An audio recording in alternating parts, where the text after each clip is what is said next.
नमस्ते दर्शकों, स्वागत है आप सभी का भूमि के नाम चैनल में। आज का हमारा वीडियो जुड़ा है कैसे हुई थी माँ अन्नपूर्णा की यानी कि अन्न की देवी माँ अन्नपूर्णा की उत्पत्ति और क्यों बने थे भगवान शिव एक भिक्षुक।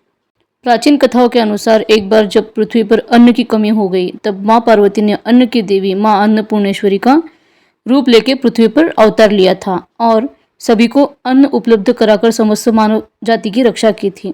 जिस दिन माँ अन्नपूर्णा की उत्पत्ति हुई वह मार्गशीर्ष मास का पूर्णिमा का दिन था और इसी कारण मार्गशीर्ष पूर्णिमा के दिन अन्नपूर्णा जयंती मनाई जाती है। माता अन्नपूर्णा अन्न की देवी है। यह माना जाता है कि इस दिन रसोई, चूल्हे, गैस आदि का पूजन करने से घर में कभी भी धन धान्य की कमी नहीं होती और अन्नपूर्णा देवी की कृपा सदा बनी रहती है। अन्नपूर्णा जयंती के दिन माँ अन्नपूर्णा की पूजा की जाती है और इस दिन दान पुण्य करने से विशेष फल की प्राप्ति होती है। अब जानते हैं कि क्या है पूरी कथा।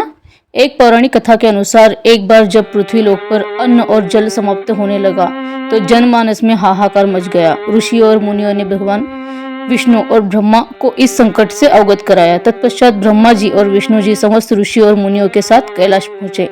ब्रह्मा जी ने भगवान शिव से कहा, प्रभु, पृथ्वी पर अन्न और जल की कमी हो गई है, आप ही कुछ कीजिए और इस संकट से सबकी रक्षा कीजिए।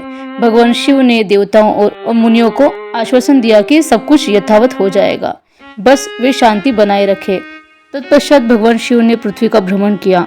उसके उपरांत माता पार्वती ने अन्नपूर्णा का रूप ग्रहण कर लिया और भगवान शिव ने एक भिक्षुक का रूप धारण कर लिया और भिक्षुक का रूप धारण करके माता अन्नपूर्णा से भिक्षा में अन्न और जल मांगा और भिक्षा से मिला हुआ अन्न और जल पृथ्वीवासियों को वितरित किया। इस प्रकार सभी प्राणियों को अन्न और जल की प्राप्ति हुई और सभी हर्ष के साथ माता अन्नपूर्णा की जय जयकार करने लगे। तभी से प्रतिवर्ष मार्गशीर्ष पूर्णिमा के दिन अन्नपूर्णा जयंती मनाई जाती है और माता अन्नपूर्णा की पूजा भी की जाती है। अन्नपूर्णा जयंती अन्न के महत्व का ज्ञान कराती है और यह संदेश देती है कि कभी भी अन्न का निरादर नहीं करना चाहिए और न ही उसे व्यर्थ करना चाहिए। जितनी जरूरत हो उतना ही भोजन पकाए ताकि अन्न बर्बाद ना हो। और इस दिन लोग अन्न दान करते हैं और जगह जगह भंडारे का भी आयोजन किया जाता है। अन्नदाता माने जाने वाले किसान भी अच्छी फसल के लिए अन्नपूर्णा जयंती पर अन्नपूर्णा देवी की पूजा करते हैं। तो ये थी हमारी आज की कथा कि कैसे हुई थी अन्नपूर्णा देवी की उत्पत्ति और क्यों लिया था भगवान शिव ने एक भिक्षुक का रूप। अगर आपको ये कथा अच्छी लगी तो चैनल को सब्सक्राइब करिए, लाइक और शेयर करिए। धन्यवाद।